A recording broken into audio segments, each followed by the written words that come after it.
Yo, shut up. This is Ice-T, and you're listening to CHRW, London, baby. It's going down.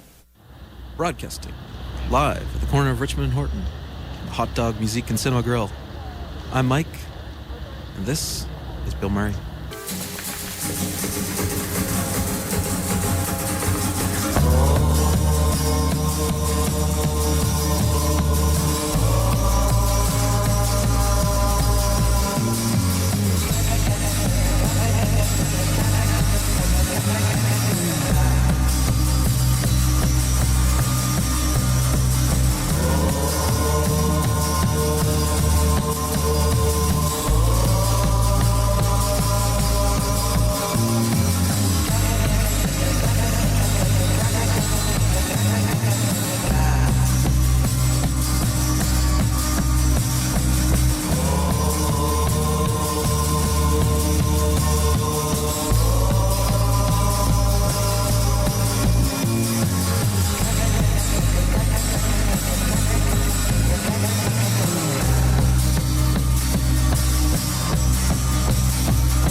Gone, Gone, Gone, and the title track from Yin Yang, back to back to kick things off this morning.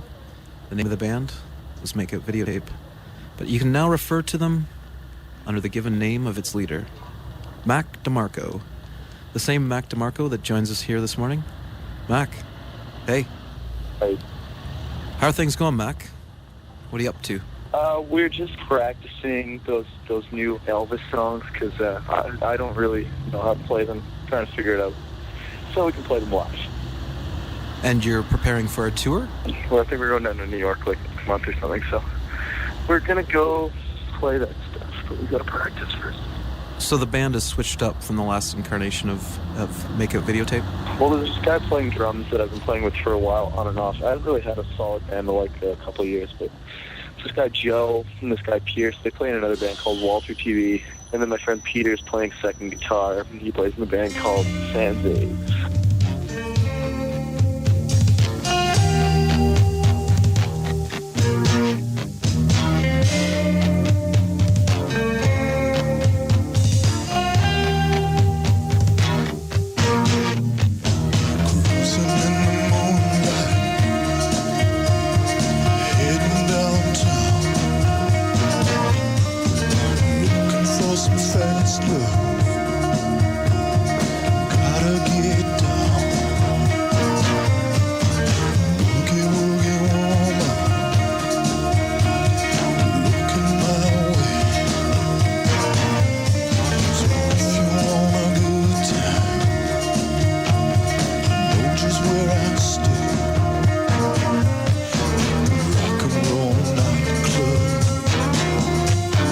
Rock and roll nightclub.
Like a Kid, that was Makeout Videotape. And our guest this morning, Mac DeMarco, with a track called Blondie. And the title track from his newest release is set to be released in late March, called Rock and Roll Nightclub. So you started releasing work as Makeout Videotape around 2005? Yeah, maybe a little bit later than that. 2005, I think I was in like grade 8 in 2005. I think probably 2007. I don't know, I like got some 8-track in like high school, started recording, moved to Vancouver, went back to Edmonton after a while. I was in Montreal. This was during, from all accounts, a very fertile time in the Edmonton music scene. Was our friend Sean Nicholas Savage still kicking around Edmonton at this point? Yeah. Well, I met Sean when he was just about to move away. I think he'd like made that like little submarine album. I moved away to Vancouver probably like 4 or 5 months after he took off. So yeah, I played with him quite a bit when I was back in Edmonton. It wasn't even really Makeout Videotape at that point though. It was kind of just whatever. And so what was happening in Edmonton around that time? I mean, I remember thinking that like it was a great scene at the time. There was like a whole bunch of bands that I thought were really cool. Like I was finally like playing in bands. I was pretty stoked. There was this band called The Bummers that I really, really liked. Then everybody moved away pretty quickly afterwards. So I don't know, Edmonton gets like, it kind of like goes in cycles in Edmonton, I think. People either move away or it just kind of like fades out or whatever. But So how did you get started playing music? I met these kids in high school and they were like punk, cool guys. Not even punk, they were just like indie rockers. And like, you know, they took me to my first show, they got me drunk the first time, it was sweet. And I was like, man, I gotta be just like these guys. But I guess if I hadn't met them, I'd probably like still be playing like Stevie Ray Vaughan blues songs like in my mom's garage.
summer of 5000, it was Sean Nicholas Savage with Bye Bye Bye.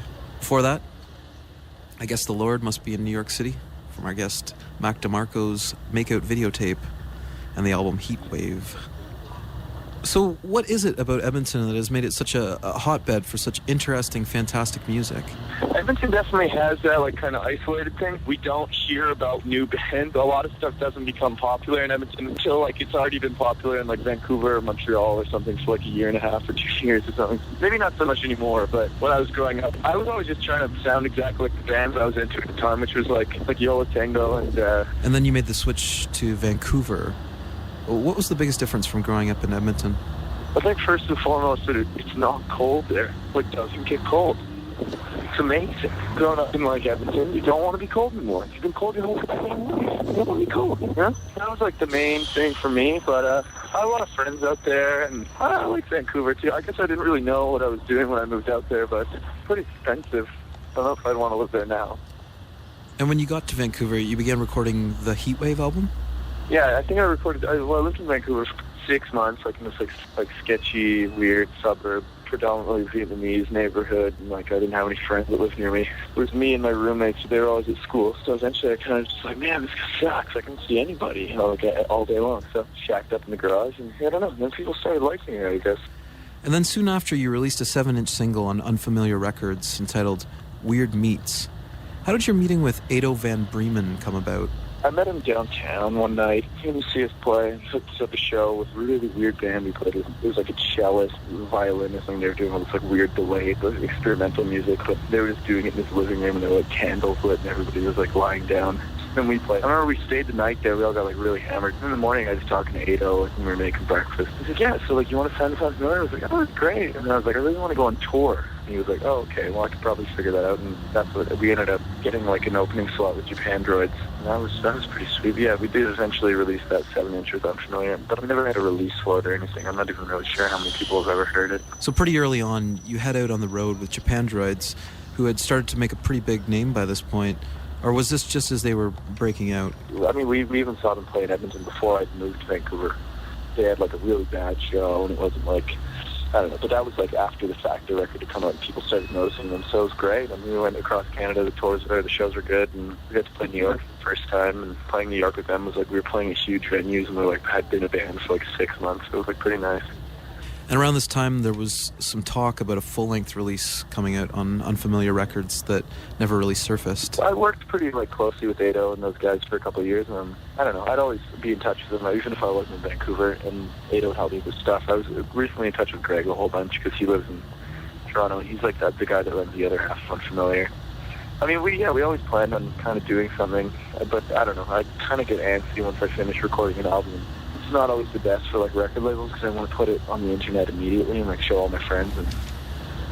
And then so around this time, your next album, Eating Like a Kid, appeared. And was it soon after that that Bossa Yaya was released? Well, Eating Like a Kid, I think I did probably like a year or so after Heatwave. I think we played the Heatwave songs for so long. And then we went on a tour with Dirty Beaches, although it was before like, people had really like picked up on his stuff. I recorded Like a Kid right before that. And then we went all across the States with him. Yeah, Bossa Yaya, though, that's actually like fairly new. I recorded that after I recorded Yin Yang. In time she'll see that her and me were meant to be together. And time will pass, it may go fast, but we'll still be together. And where I go, she's at my side, half of my life together. It's easy love from up above, fits like a glove together.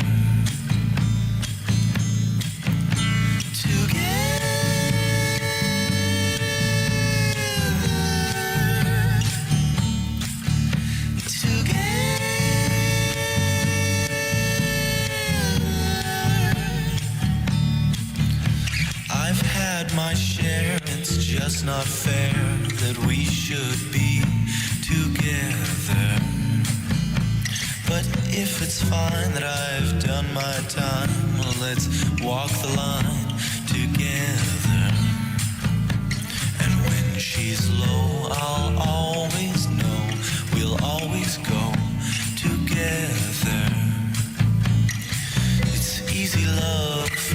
like a glove from up above together.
One more tear to cry, and together, our guest this morning, Mac DeMarco, We got more with Mac on the way. Stay tuned.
Right there. Once again, Mac DeMarco joins us here this morning. So how did this Dirty Beaches tour come about? We were going down to go to South by. We were just going and we're going to try and jump on bills. And doing that at South by is like pretty stressful because it's like a pretty industry festival. It was just like a ton of people and it's crazy. But I don't know, some of the shows that we played this in weren't so good. Some were like a little bit better. I don't know. It was kind of just more of like a road trip across the states. So it was cool. But we were supposed to go down initially to play this festival in Mexico. I think that guy Todd Patrick in New York was he was curating, but I think something ended up happening where he couldn't get as many bands as he wanted through.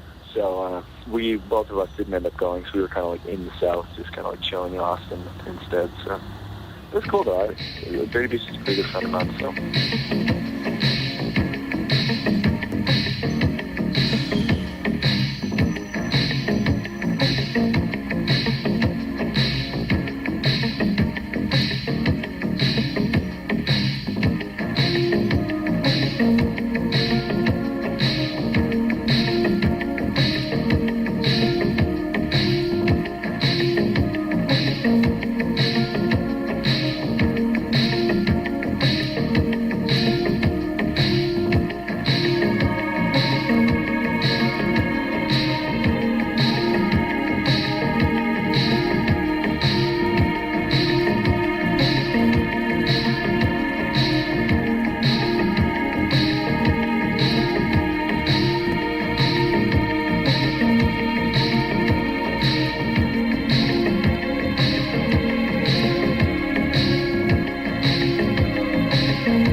Dirty Beaches and Makeout Videotape back to back there.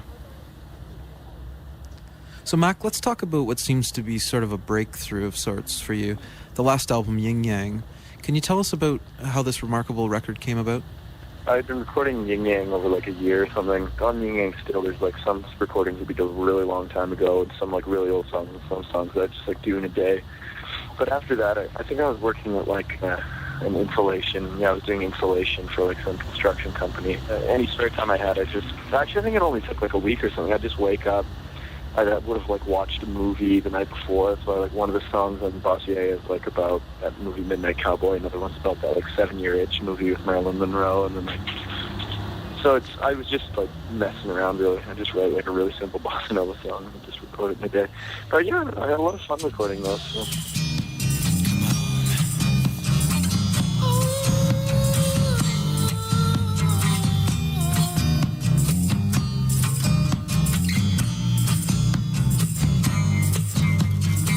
Working all these lonely nights just to keep you in my arms. Up and down old 42 just to keep you safe from harm. And sure, I feel a little strange. I feel a little confused. But I'm still working, baby, just to keep me next to you. I'm a hustler, baby, hustler man, just doing what I can. Hustler, baby, lover man, just doing what I can.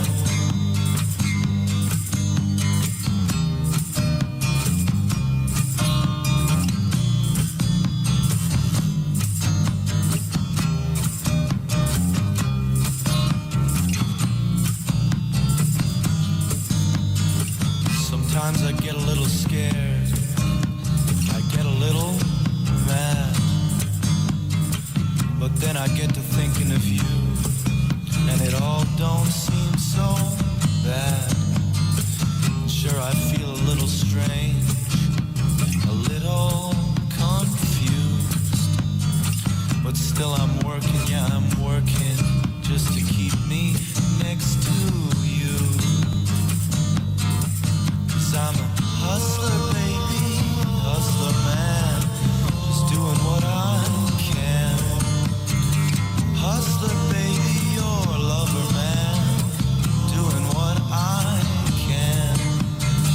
Hustler, baby, hustler man, doing what I can. Hustler, baby, lover man, doing what I can.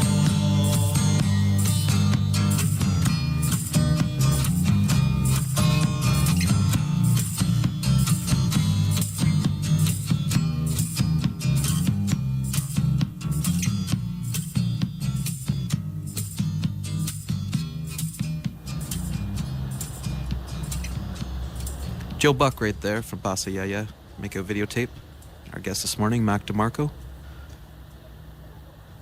While both Yin Yang and Bossa Yaya have to be considered really great achievements, we're huge fans of both of those albums here at Bill Murray and Hot Dog.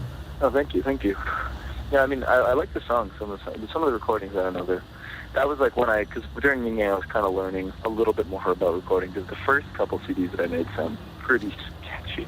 Yin Yang sounds like a little bit more like round together, and then Bossa Yaya sounds like a little bit concise because I did all the songs in 5 days. But yeah, I don't know. I mean, it's a little closer to like what I did now. But Rock and Roll Nightclub it's kind of funny because it's the exact same thing as Bossa Yaya to me. I did Bossa Yaya in a week and just like did it every morning till like night, and like made like a dumb video for each song every evening with one of my friends. And then for Rock and Roll Nightclub last month, or like 2 months ago, I got tonsillitis really, really bad, and then like I had a wisdom tooth complication. So I was like inebriated, like couldn't do anything, couldn't move the house. I just recorded an Elvis rock and roll glam 80s album, but people like it a lot, so there you go.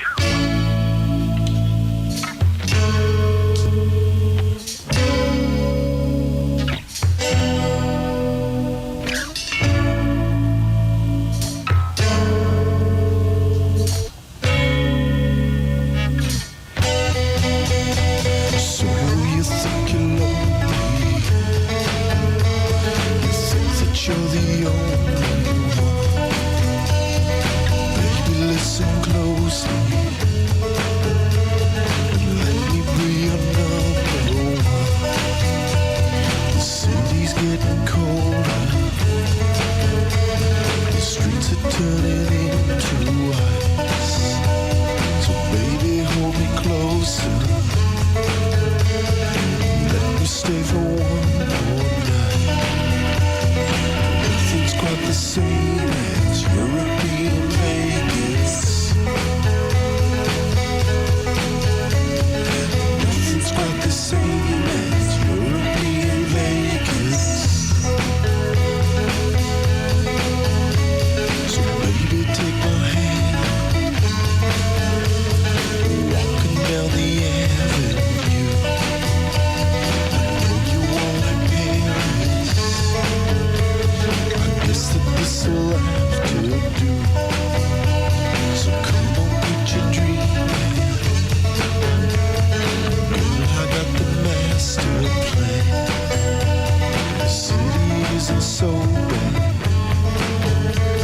when you're with your lover, man. Nothing's quite the same as European Vegas. Nothing's quite the same as European Vegas.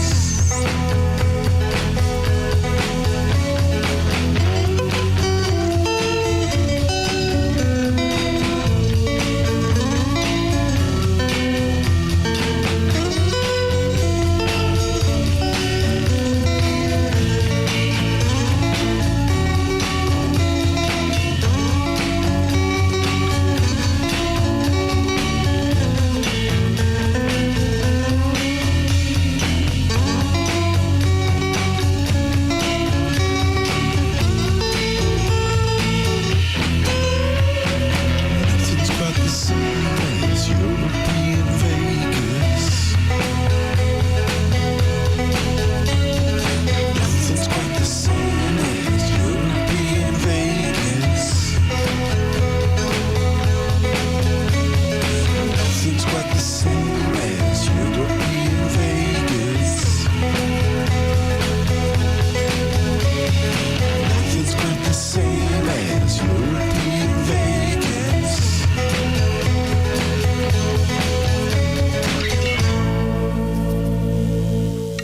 That was European Vegas. The new one, Rock and Roll Nightclub. So was the down pitch of the vocals a result of struggling post-tonsillitis? Yeah, it sort of did. I mean, I couldn't really do, because when I'm singing on Make a Videotape recordings, it's usually pretty high, or I do a lot of harmonies. My voice is just pretty much jacked, so I couldn't really do any of that. And then I was recording on a 4-track. It was me and my friend Pierce that I live with. We'd been recording. He said an idea let's record a song every day. It'll be fun. So we started, and we had maybe 4 or 5 songs, and then he had to, he started going to work a lot. So I was just at home alone, and I was like, well, I guess I might as well record songs more. And I don't know, I think, what ended up happening was I was trying, with Rock and Roll Nightclub, I was trying to record sweet Ramones power pop songs. And then I'd listen back to them and be like, man, I'm so fucking bad at recording power pop songs. So I'd slow them down, and there you go. And it sounds like Chris Isaac all of a sudden. And so how did this recording find its way to Mike Sniper of standout New York independent label Captured Tracks? Actually, I don't really know. I mean, I put it up on the internet. I recorded, I think, 4 and a half songs, and that was an EP, and I put it on my Bandcamp just because I was like, well, it's a dumb Elvis album, I'll just put it up on the internet. And then a lot of people responded to it pretty well, so I guess it got written about quite a bit before I even signed to Capture Tracks too. So yeah, I don't know, somewhere down the line people were talking, but I guess that guy Mike Sniper from the album, though, he just sent me an email one day and was like, hey, can you tell me about this? And now he wants to put my stuff out, so it's a little bit weird. He's a fan of the other stuff too, but it's just kind of weird to States label to sign you off kind of a joke album. Well, jokes aside, this new, thus far only digital release, Rock and Roll Nightclub, is another great example of your ability to write fun, golden pop songs. Yeah, I mean, I like the songs, but it was definitely not my most sincere songwriting. It's still fun, and I'm having a good time doing it.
Baby's Wearing Blue Jeans from Mac DeMarco, our guest this morning's brand new record, set to be released at the end of the month on Captured Tracks. And recently, tastemaker website Pitchfork.com posted one of the tracks for a pretty glowing review.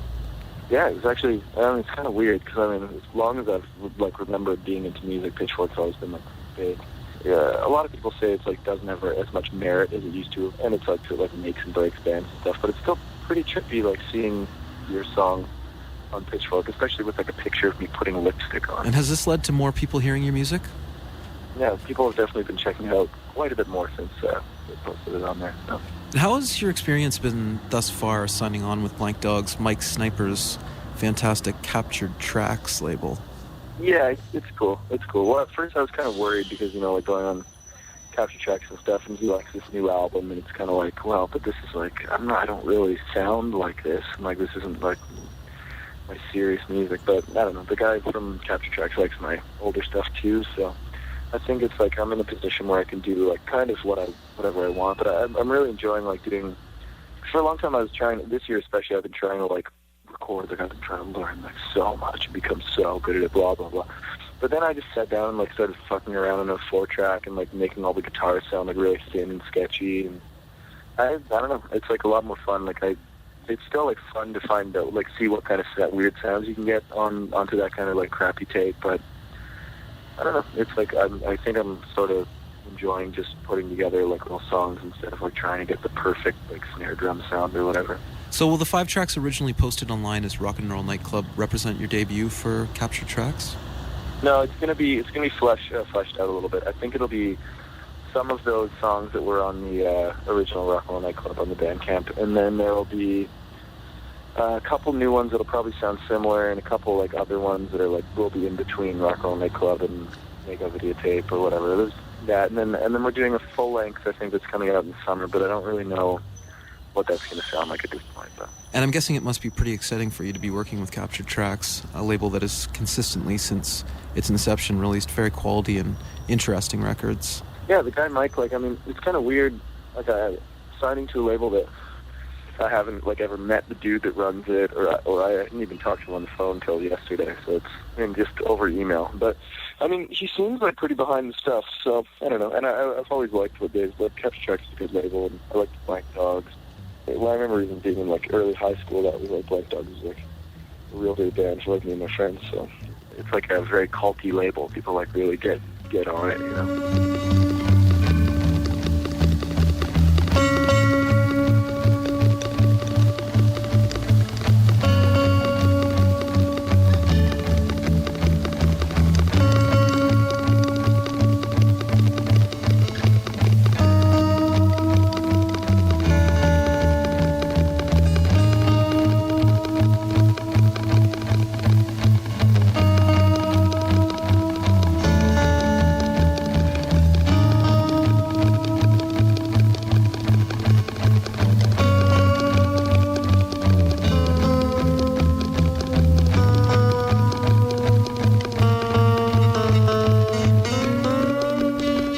Pleased, as you know, to have you with us this morning talking about your work.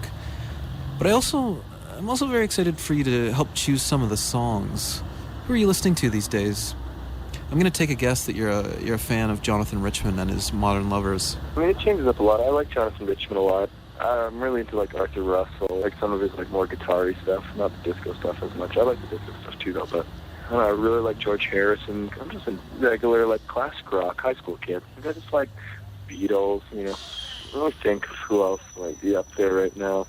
I've been listening to this guy from Japan in the 70s. He was in that band Happy End. I think they had a couple songs in the Lost in Translation soundtrack or something, but he had a solo album called Hosono House.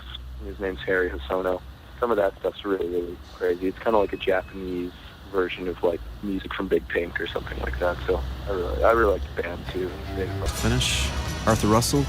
A little lost in the world of Arthur Russell. Before that, I'm Straight from the Modern Lovers. Finish things off with George Harrison, What Is Life? Once again, Mac DeMarco joins us here this morning. So Mac, how about your contemporaries in Montreal? Who are some of your peers that you admire the work of? I don't know, a lot of bands in Montreal I'm not too into. There's a lot of like really like indie poppy poo-poo crap that I don't like really pay that much attention to. A lot of the people in like the little scene that I play in, like Sean Savage, for example, or like my friends in the band Tops, they used to be in the band Silly Kissers. Maybe say like Tom Stites Bandit is I really like that band. Tom Stites is really great. I don't know, Dirty Beaches, I'm really happy that like Alex Dirty Beaches is doing so well. He's like really killing it. And have you heard this newest album from our friend Sean Nicholas Savage? The Flamingo. Yeah, it's great. It's great. I saw him do a couple sets of it in Edmonton over the holidays because we were both back. Yeah, I really like his songs. Sean is a good bud and a good old musical champ. I'll tell you that much. Yeah, Sean's got a way of doing that. I remember the first time seeing Sean in Edmonton. Like I just like kind of walked into this like sketchy bar on the west side of town. It was like some like skinny dude that kind of looked like Macaulay Culkin was like playing guitar on stage and like singing really high. And I was like, what the? I like started listening. I was like, oh man, this is great. When he's on, which is most often, he's the showstopper. Well, Mac, we hope we can get you down to the Forest City at some point in the coming months. When do you head down to New York to launch the new record Rock and Roll Nightclub on Captured Tracks? Well, like maybe I think like in March at some point, but I don't know. I'll probably be around Canada quite a bit more now. I don't think I'll be working as much. Just trying to like work on music and like fool around. Hopefully pick up a car at some point. So. Before you go, I'm going to post this hysterical promo that was made for one of your previous records to our blog for people to have a look at. Can you tell us a little bit about that? Oh, yeah. That was my friend Travis Bretzer in Vancouver made that. Oh, okay. Yeah, we're familiar with Travis Bretzer's work as well. Pammy's a fan of the release that saw a review from Weird Canada a year back. Yeah. He does like stuff under Travis Bretzer, and he also has this band called The Mitts. And he used to play in this band in Edmonton called the Subatomics, which I really liked back when I was in high school. But they haven't been playing really well. I guess they play a little bit now, but they haven't really been playing for a long time. So, yeah, he works at like a radio station, so he knows how to like really make a classic rock radio commercial. Well, Mac, thanks very much for joining me this morning. We're excited to see you showcase your talents and rock it to the moon this year. Take care, buddy. No problem. Thanks for considering me for the interview. Take care, man. Cool. I'll talk to you soon.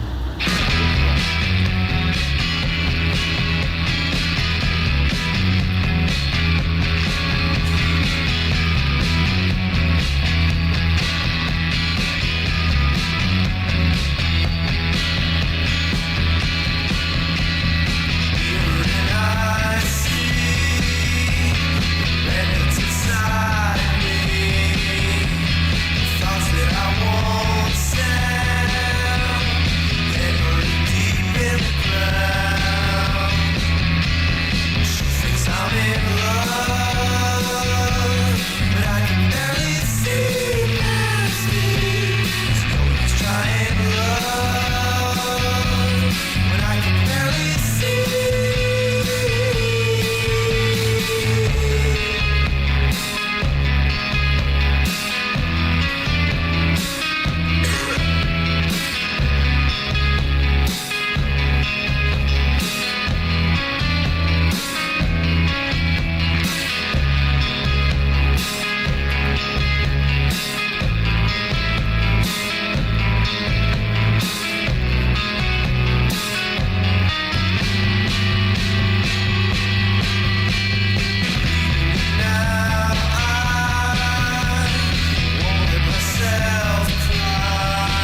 I want again to thank our guest this morning, Mac DeMarco. Mac's terrific new album on Captured Tracks entitled Rock and Roll Nightclub sees release in late March, and you can be sure to find it at Hot Dog Music and Cinema, at the corner of Richmond and Horton.